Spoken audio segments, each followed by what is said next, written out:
This is Autoline Daily, the show dedicated to enthusiasts of the global automotive industry. It's a historic day for electric vehicles. For the first time ever, an EV was the best-selling vehicle worldwide. Tesla sold a little more than 267,000 Model Ys in the first quarter of the year, according to an auto industry specialist with market research company Jado Dynamics. The Y beat out all body types of the Toyota Corolla, which were more than 10,000 units behind the Tesla.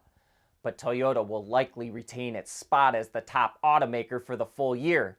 It holds the next three spots as well, with the Hilux, RAV4, and Camry, and in that order.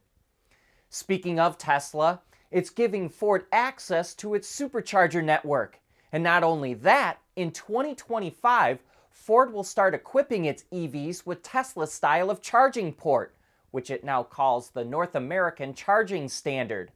This gives Ford owners access to more than 12,000 Supercharger locations across the US and Canada and builds on the 10,000 plus fast chargers that Ford already operates in its own Blue Oval charge network.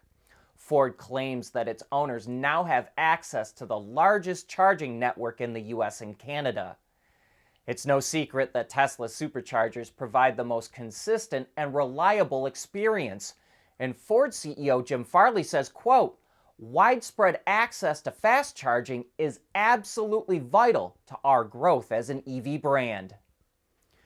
Brazil's president, Inácio da Silva, better known as Lula, wants to make cars more affordable for middle-class people. Bloomberg reports that the interest rate on a car loan for most Brazilians is 29%.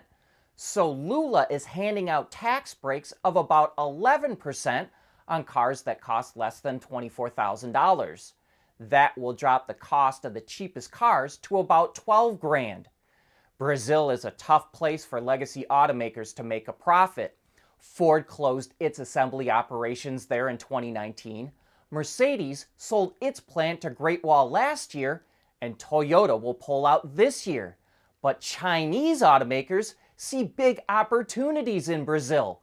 In addition to Great Wall, 9 other Chinese automakers are making vehicles, including Changan and BYD. Do all these emission controls we're putting in vehicles really make any kind of difference? You bet they do. The EPA published its annual air quality report for the US, and the improvements are significant.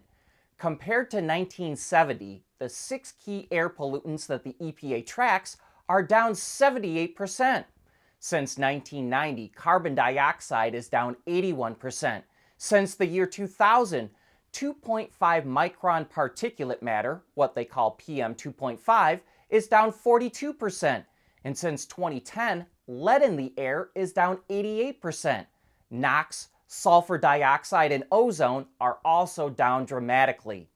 Not all that improvement came from emission controls on cars, but they did play a big role.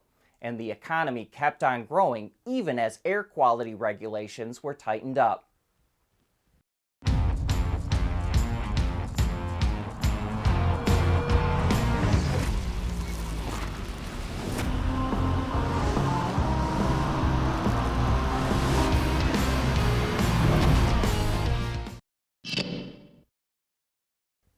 Good news for automakers in the US. May sales are expected to be strong. J.D. Power and LMC Automotive are forecasting that sales this month will hit 1.34 million units, up more than 15% from a year ago. That includes both retail and fleet sales. Retail sales were just over 1 million units, which is nearly a 10% gain. And with inventory improving, automakers are allocating more vehicles to fleet customers, which are expected to increase 50% in May compared to a year ago. Fleet sales account for about 20% of the total market. But despite more vehicles going to fleets, which can drag down value, transaction prices continue to rise and will reach an average just below $46,000, or 0.7% more than last year. That means car buyers are on track to spend $47 billion on new cars this month. Bentley went on a headhunting trip and ended up with Volvo's head of global design, Robin Page. And this is actually a reunion for Bentley and Page.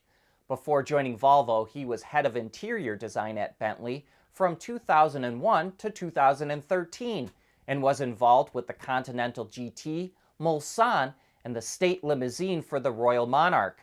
Page will report directly to Bentley chairman and CEO Adrian Hallmark, and he's replacing Tobias Sulman, who's leaving the company to pursue other opportunities, as they say. The NASDAQ is threatening to delist another EV startup. This time it's Nikola. The company's shares are trading at 73 cents, which is below the $1 minimum requirement to stay on the exchange. Last month, the NASDAQ warned Lordstown that it too could be delisted for falling below the requirement. But as we reported yesterday, Lordstown did a 1-to-15 reverse stock split to boost its shares to over $1. And a quick correction from yesterday. I mistakenly said, for every 15 shares of stock you owned, you'll get another one. I should have said, for every 15 Lordstown shares that you owned, you'll now just have one. You can expect to see a lot more electric school buses picking up and dropping off kids. Bluebird, one of the biggest school bus makers in the U.S., opened a new multi-million-dollar facility in Georgia that features a dedicated assembly line for making electric school buses. Its production volume will increase from 4 buses a day up to 20 and give Bluebird a yearly output of up to 5,000. The electric school buses it makes are the ones that look like big rectangles and feature a propulsion system developed by Cummins, as well as a 155 kilowatt-hour lithium-ion battery pack, which provides up to 120 miles of range. Bluebird made the move to meet rising demand because there's more incentive to go electric. The new infrastructure bill in the U.S. will give out $5 billion over the next 5 years for clean school bus transportation. And as we recently learned, a single electric school bus with bidirectional charging can earn as much as $10,000 selling electricity back to public utilities.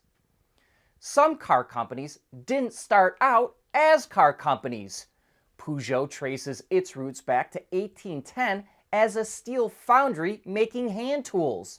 In 1926, Toyota started making weaving looms, and now Audi is celebrating the 150th anniversary of NSU. It started making knitting machines in 1873, then started making motorcycles in 1901, and then cars in 1905. NSU is not well known outside of Europe, but it was a pioneering company.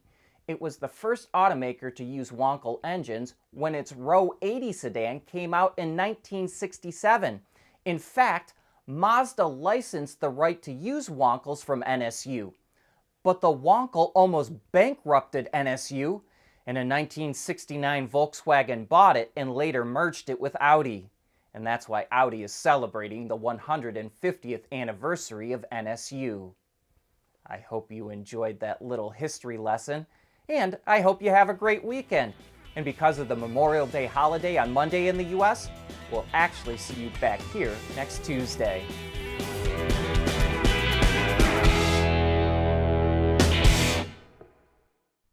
Autoline Daily is brought to you by Bridgestone, solutions for your journey. Intrepid Control Systems, over-the-air engineering, boost your game. And by Schaeffler, we pioneer motion. At Schaeffler, we pioneer motion. Electrifying mobility, manufacturing smarter, reducing CO2 emissions, making energy production clean. Schaeffler pioneers motion to advance how the world moves.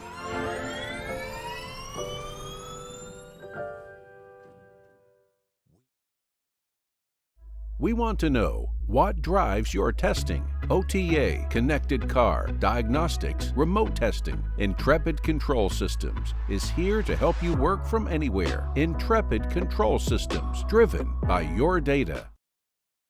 Ward's is the industry leader for news, data, and analysis. That's why companies across the globe subscribe to our premium service, maybe even your own. Log in for subscriber access now. Check your company's intranet for details and rely on wardsauto.com to keep you informed.